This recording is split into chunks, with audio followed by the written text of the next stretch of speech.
चलिए बात करते हैं राजस्थान में राज्यसभा चुनाव के रण की, जहां विधायक दल की बैठक अभी चल रही है। दरअसल 19 जून को राज्यसभा की 18 सीटों पर होने वाला चुनाव दिलचस्प हो गया है। बीजेपी ने गुजरात के बाद राजस्थान में भी कांग्रेस को उलझा दिया है।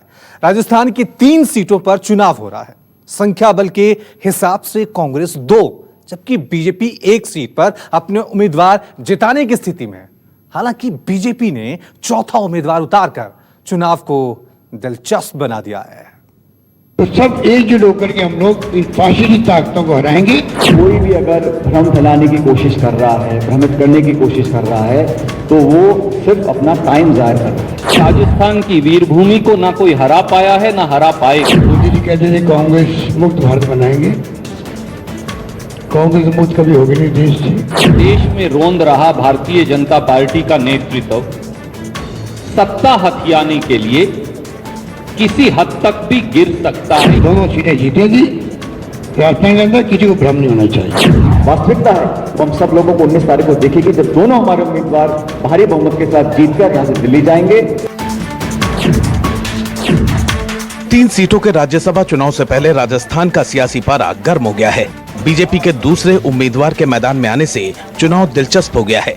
बीजेपी के रुख से राज्य की सत्ता पर काबिज कांग्रेस सशंकित है और उसने अपने विधायकों को बचाने के लिए एक रिजॉर्ट में भेज दिया है। संख्या बल के हिसाब से कांग्रेस की 2 और बीजेपी की 1 सीट पर जीत तय है, लेकिन बीजेपी ने अपना दूसरा उम्मीदवार उतारकर पेच फंसा दिया है। सियासी उठापटक के बीच मुख्यमंत्री अशोक गहलोत और उप मुख्यमंत्री सचिन पायलट ने जयपुर में प्रेस कॉन्फ्रेंस की। इस दौरान गहलोत ने पीएम मोदी और गृह मंत्री अमित शाह पर आरोप लगाया कि उन्होंने जानबूझकर राज्यसभा चुनाव कराने में देरी की ताकि विधायकों की खरीद फरोख्त की जा सके। 19 तारीख को चुनाव है राज्यसभा के लिए। ये चुनाव 2 महीने पहले हो सकते थे, तैयारी हो गई थी। उसके बावजूद अचानक ये चुनाव को कोई बिना कारण के पोस्टपोन कर दिया गया। उस पर भी मैंने कहा था कि हॉर्स ट्रेडिंग पूरी नहीं हुई बीजेपी की, इस कारण से पोस्टपोन किया गया। गुजरात के हमारे साथी यहाँ के बैठे हुए थे, कोई कारण नहीं था। गहलोत ने बीजेपी पर लोकतंत्र की हत्या करने का आरोप लगाया। उन्होंने कहा कि कोरोना के बावजूद मध्य प्रदेश में सरकार बदली गई, गुजरात में कांग्रेस विधायकों के इस्तीफे कराए गए और अब राजस्थान में दल बदल कराने की कोशिश की जा रही है। वो सामने आ गया जब वापस चुनाव शुरू हुए हैं तो 4 लोग वहां पर इस्तीफा दे चुके हैं गुजरात के अंदर। तो अभी जो सुरजेवाला जी बता रहे थे आपको किस प्रकार डेमोक्रेसी की हत्या हो रही देश के अंदर। पूरी दुनिया में चैलेंज आ गया हमारे सामने, उस वक्त भी तोड़फोड़ करने उनकी फितरत के अंदर है। तोड़ती सरकार को मध्य प्रदेश के अंदर षड्यंत्र कर, राजस्थान के अंदर षड्यंत्र कर रहे हैं, इसलिए जनता के सामने बेनकाब हो चुके हैं। वहीं राजस्थान के डिप्टी सीएम सचिन पायलट ने राज्यसभा चुनाव में कांग्रेस की जीत का दावा किया। उन्होंने कहा कि पार्टी एकजुट है और समर्थक निर्दलीय विधायक भी साथ हैं। पायलट ने पार्टी में टूट की आशंका को खारिज करते हुए कहा कि लॉकडाउन की वजह से हम 3 महीने में नहीं मिल पाए थे, इसीलिए होटल में मीटिंग बुलाई गई। इस चुनौतीपूर्ण समय में किसी को बेवजह आकलन करने की जरूरत नहीं है, क्योंकि राज्यसभा के चुनाव पहले होने थे, लॉकडाउन हो गया, उसको पोस्टपोन किया गया।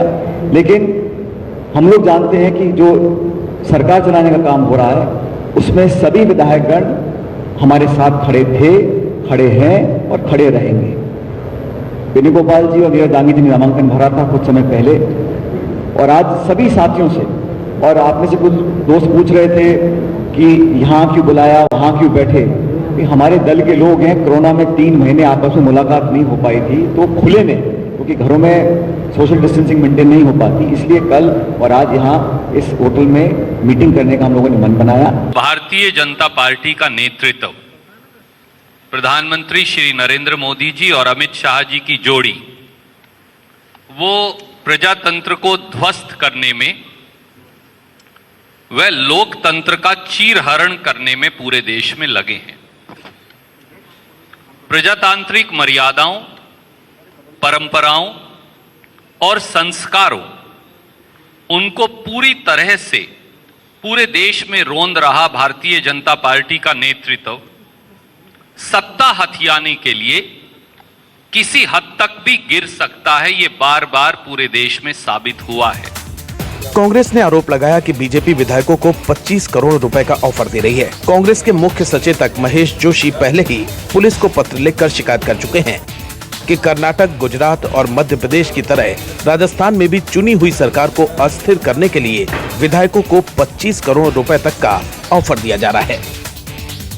जो रूप लोगों के सामने आया भारतीय जनता पार्टी का, खरीद फरोख्त का, लोगों को बरगलाने का, लोगों को भ्रमित करने का, तोड़ फोड़ का इवन, तो उसके बारे में भारतीय जनता पार्टी चिंता करे।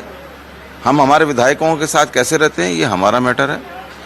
और जिस तरीके से हॉर्स ट्रेडिंग की बात और लगातार खरीद फरोख्त की बातें चल रही हैं भारतीय जनता पार्टी की तरफ से, और जिस तरह से भारतीय जनता पार्टी के नेताओं के बयान आ रहे हैं, वो उनकी बौखलाहट का परिणाम। मैंने तो मेरी शिकायत में भारतीय जनता पार्टी का नाम ही नहीं लिखा। मैंने तो ये लिखा भाई इस बात का अंदेशा है और इस बात की खबरें आ रही हैं तो ठोस कानूनी कार्रवाई की जानी चाहिए, उनको चिन्हित किया जाना चाहिए जो इस तरीके के कामों में लिप्त है। तो एसीबी कोशिश करेगी, राजस्थान पुलिस कोशिश करेगी, जो कानून सम्मत बात होगी उसको वो एक्शन लेगी। कांग्रेस के खरीद फरोख्त के आरोपों पर बीजेपी ने पलटवार किया। बीजेपी का आरोप है कि उम्मीदवारों के नाम पर कांग्रेस में अंतर्विरोध है, इसीलिए वो अनाप शनाप आरोप लगा रही है। बीजेपी पर उन्होंने गुजरात और मध्य प्रदेश का उदाहरण जरूर दिया है, लेकिन ये इस बात का प्रमाण है कि उनमें कोई डील हुई है ऐसा नहीं है। ये इसलिए बात का प्रमाण है कि कांग्रेस पार्टी वैचारिक रूप से लोगों के मन से उतर गई। उनके अपने विधायक मोदी जी की और बीजेपी की नीतियों पर भरोसा करते हैं। कांग्रेस पार्टी उनको कोई राजनीतिक भविष्य दिखता नहीं है। और जिस तरीके से राजस्थान में अंतर्कलह है, जो अंतर्विरोध है, सरकार की बुनियाद उसी पर थी और आज वो परिपक्व होने की कगार पर है, इसलिए उनको लगता हो। और ये पिछले 1.5 साल से दिखता है कि सदन में भी उनके वरिष्ठ विधायकों ने वीआरएस तक लेने की बात की। दरअसल राजस्थान में राज्यसभा की 3 सीटों पर चुनाव हो रहे हैं, लेकिन 4 उम्मीदवार के चुनाव मैदान में होने से मतदान की नौबत आ गई है।